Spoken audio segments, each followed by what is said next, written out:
As a person who obviously loves RPGs, whether it's turn-based, action, 2D, 3D, I've played a ridiculous amount of them and have more hours than I can count in them. But when it comes to this Diablo PoE ARPG style, I honestly hardly have any time into these kind of games, embarrassingly enough, and I don't know why. I really like them and have played a decent variety of them, like Diablo 4, Lost Ark, Torchlight, and even the first PoE. But in terms of actual hours playing these games, and ones I can't remember, I might have 300 hours across all of them total, which when it comes to these style of RPGs, that's a drop in a bucket. You're lucky if you have touched any kind of endgame content and even grasped what these games are truly about. Not to say you can't understand games without putting endless hours into them, but I do believe certain flaws or issues that a player might run into could happen later on as they keep playing a game.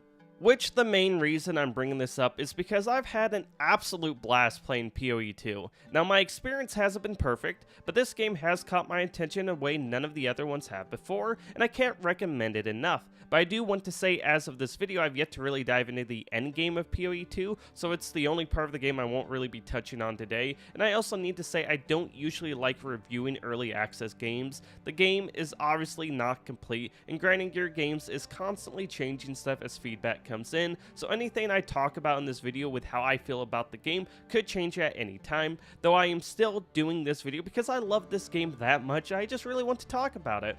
But with that said, I do plan to revisit PoE 2 again in a future video after I've sunk a couple hundred hours into the end game and have fully experienced the game with multiple characters. Now with that out of the way, let's dive into what makes PoE 2 so damn good despite its flaws. Which really begins with gameplay. I decided to try the game out on console and controller to see how it felt. I already know my PC is going to run the game fine outside of the usual issues you run into with early access launch titles. Plus I figured a lot of console players will be new to PoE 2 in general, and since I'm not really a veteran of these kind of games, it felt like a good idea, and honestly, I'm pretty impressed by the quality of the console version. While I will probably be switching to PC going forward, they give you plenty of options that a lot of other games on consoles don't give you to help optimize your performance, along with other various settings to tweak the experience as well. Nothing groundbreaking, but just really nice to see because the performance, while I would say is good generally across the board, there are definitely times where the frame rate and screen can get a little wild. Like while I was playing as a witch, which was the first character I chose to play as, I played up to the halfway point of Act 2 with her, and I was rocking a minion build, of course. The problem with this is, the more minions I had on screen, the more the game's frame rate would drop. Even turning down the visual quality of the game and frame rate didn't fix this issue, so I ended up scrapping my witch and switched to a ranger to see if this fixed my issue. Sure enough, it did. Plus, I ended up enjoying the game even more after switching classes. Because while I was playing as a witch minion build, I was actually getting bored. I felt like I was just melting through enemies without really having to do anything myself, and was thinking to myself, I'm going to be dropping another one of these games. But after trying all the other classes in the tutorial, I ended up on Ranger, and it led to me vastly enjoying the overall experience the game provided more. I really liked how the Ranger felt to play, definitely on controller, really gave me some Super Smash TV vibes, but the movement, control schemes, and the overall feel was just amazing to me. The only thing I would really criticize and would want more options for is how the thumbsticks work for moving and looking around. The left is used for movement, and the right is used for basically aiming in any direction like a top-down shooter, hence the Smash TV comparison, which I really like, but if you just use the left, it will turn your character into different directions also. So it would be nice to be able to disable the left thumbstick from switching what direction your character is looking. So if my character is facing right and I push left, they stay looking right and run backwards. So if I want them to be able to turn directions, it has to be done with the right thumbstick. I really believe this would massively improve the gameplay even more. Sometimes it feels like the two sticks conflict with each other, causing abilities to shoot off target when moving around. So this is something I would like to see changed or tuned, but regardless of how good the gameplay feels control-wise, does the content truly match that quality, and is it worth engaging with? Well, absolutely. Why are you here? So for the early access version of PoE 2, you have half the campaign you can play through twice, Act 1 through Act 3, then again on a higher difficulty called Cruel Mode, which this acts as your natural lead up to the endgame where you can run maps. But even though only half the campaign is here, I absolutely love everything about the campaign. Well, almost everything. First, the art style of the game is incredible. It has such a dark, tormenting look to the game with these splashes of color that really stand out. I don't know how else to put it. I really like the art direction, in which thank God for that, because you're going to be staring at some of these areas quite a bit. Like, don't get me wrong, while the gameplay is fun and the game is pretty to look at, some of these areas are ginormous. Like, why are they so big? I get that if this was real life, these areas would be this massive. But for a video game, I just feel like they could have been way smaller, because usually when you have big areas in games, you tend to hide secrets for the player to discover to reward them for taking the time to do this. Now, while PoE 2 does have some of this, it's not enough. There needed to be more optional hidden bosses, maybe some kind of special random events that gave a higher chance of dropping unique for your class, which if you don't know, items have various rarities, and let's just say uniques don't drop that often. But this is probably my biggest criticism of the game's campaign. Since almost every game I review, I try to go into it as blind as possible because I want to have that experience as someone who has to figure out how a game works, so I never really know what to expect and can understand better how the devs are trying to deliver an experience to me, and the map size and reward structure for exploring them never felt consistent to me. But luckily, and this is a spoiler warning for boss fights, but the boss fights are so good. I completely ignored these issues. I mean it. They are so much fun to engage with kind of a slower feeling movement speed of the game, with the mechanics these boss fights use. It's like they took Dark Souls and Final Fantasy XIV boss mechanics and smashed them together. They really are the highlight of the game, and just the enemy designs in general are really nice. While various normal enemies feel similar to fight, it's just nice having them visually look different, even if they don't act really any different. It goes a long ways. Like, I just got done playing through Metaphor, and I really disliked how much they reused enemies in that game. Definitely when it comes to RPGs in general, I really just like seeing that variety because it's such a huge fantasy style world, and I just feel like when you have more unique creatures, it just makes that world feel that much better. Then to build on that a little more, and I feel like this is one of those things that might get overlooked in a game like this, but the characters you meet throughout the game are fun to engage with because of how good the voice actors are. Welcome to the camp of the lost, stranger. We survive, but we do not live. I am Una.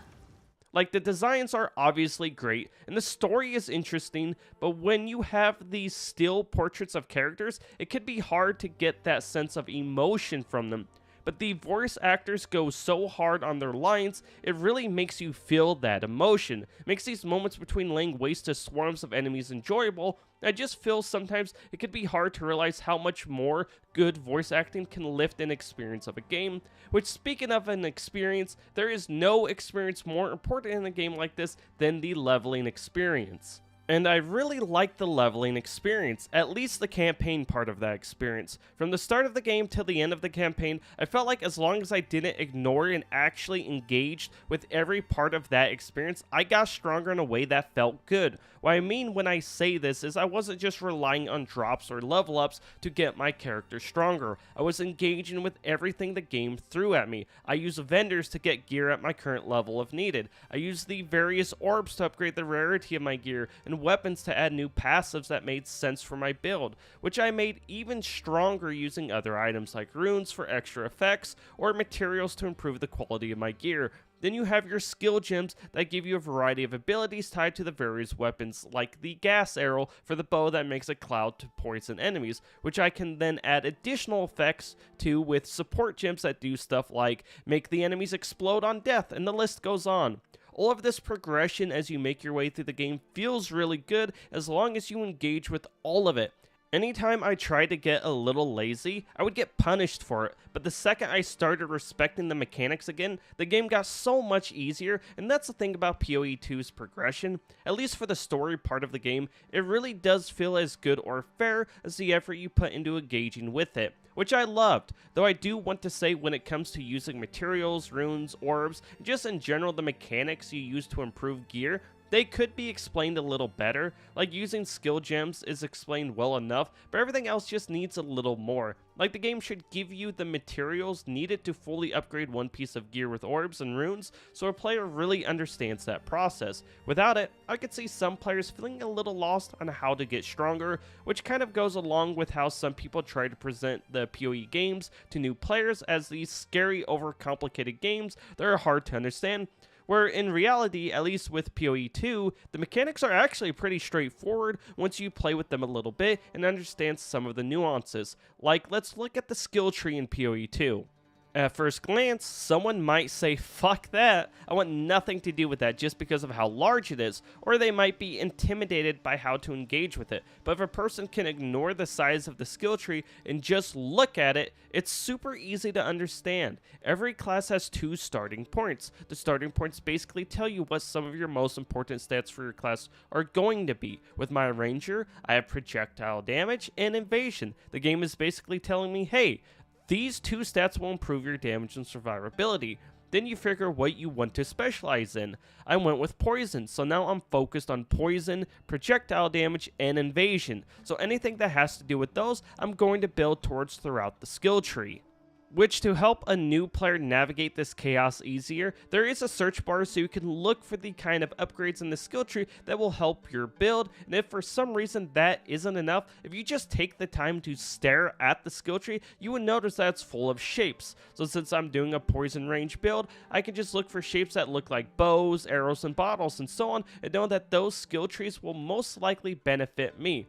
This entire thing really is well designed and easy to understand if you ignore the size and just look at it, but it's not the only skill tree in the game. There are others, like the Ascendancy tree, that you unlock by going through these trials that have you avoiding obstacles and fighting waves of enemies with challenging modifiers. I really like these, I find them pretty fun and engaging, and I'm not sure if this will change over time for me as I repeat this content, definitely when I play through on a melee character, which is what I plan to do next after my ranger. When I tested out the melee classes for a few hours, I really didn't like how they felt at first, and they seemed a lot more challenging compared to how ranged gameplay felt with the other classes, at least early on, but I'm hoping as I unlock more abilities, I'll start gelling with them more.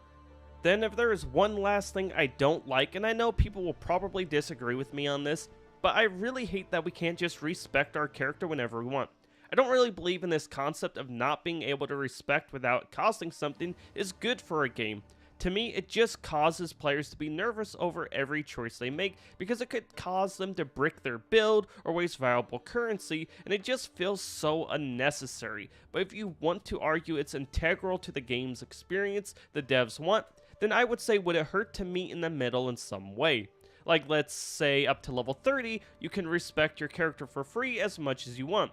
But the second you hit level 31, you can no longer respect for free. I think something like this would be super beneficial to the game because it allows new players to play around a little bit, get a grasp of the game and how various stats affect their build before hitting that kind of more hardcore experience of PoE 2. Plus it also makes it so you're not wasting that valuable currency early on in the game, where it's better to be spending it on gear to make your character stronger, which in turn makes the overall leveling experience feel better and probably improves player retention. But with all that said, I didn't expect to like the early access version of Path of Exile 2 as much as I have, let alone the game itself, but I have to admit, it's an incredible experience, and the foundation it has set out to build off of, from the art style, gameplay, music, and just so much more, I could easily see it growing into one of the greatest, if not the greatest, ARPGs ever made if grinding gear games takes all the right steps. Obviously, there's going to be a lot of speed bumps along the way, but I have high hopes for this game